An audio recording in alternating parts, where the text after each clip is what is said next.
Baik, dalam video saya ini saya akan menjelaskan tentang sistem informasi, organisasi, dan strategi.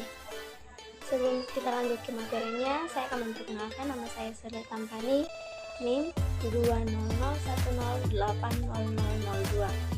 Baik, kita langsung saja ke materinya. Yang pertama, organisasi dan sistem informasi.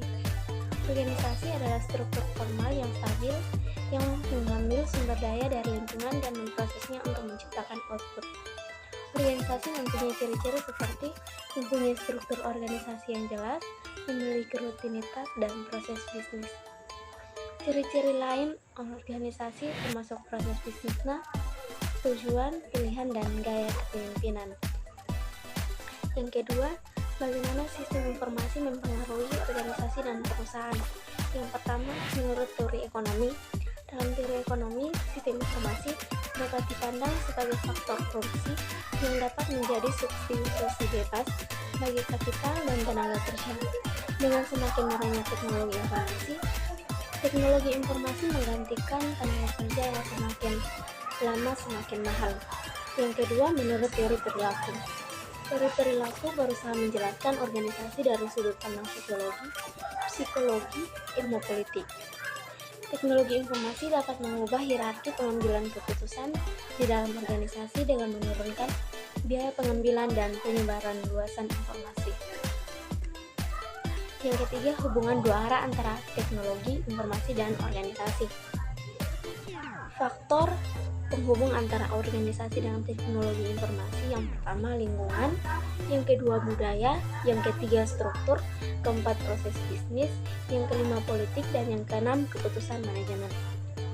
Selanjutnya yang ketiga, menggunakan sistem informasi untuk mencapai kompetitif dengan menggunakan model daya kompetitif Porter. Dalam model daya kompetitif Porter, posisi strategi perusahaan dan strateginya bukan hanya ditentukan oleh kompetisi dengan pesaing tradisional langsungnya, tetapi juga dipengaruhi oleh peluang baru di pasar, barang dan jasa pengganti, pemasok, dan pelanggan. Sistem informasi membantu perusahaan bersaing dengan mempertahankan harga yang rendah, membedakan barang dan jasa, berfokus pada peluang pasar, memperkuat hubungan dengan pelanggan dan pemasok. Organisasi teknologi informasi meningkatkan batasan entry pasar dengan tingkat operasional yang baik. Yang keempat, strategi sistem informasi untuk berhubungan dengan daya kompetitif. Strategi kompetitif dengan memanfaatkan sistem informasi manajemen. Yang pertama, strategi biaya kepemimpinan. Yang kedua, strategi diferensiasi. Yang ketiga, strategi inovasi. Yang keempat, strategi pertumbuhan. Yang kelima, strategi aliansi. Yang kelima, model rantai nilai bisnis.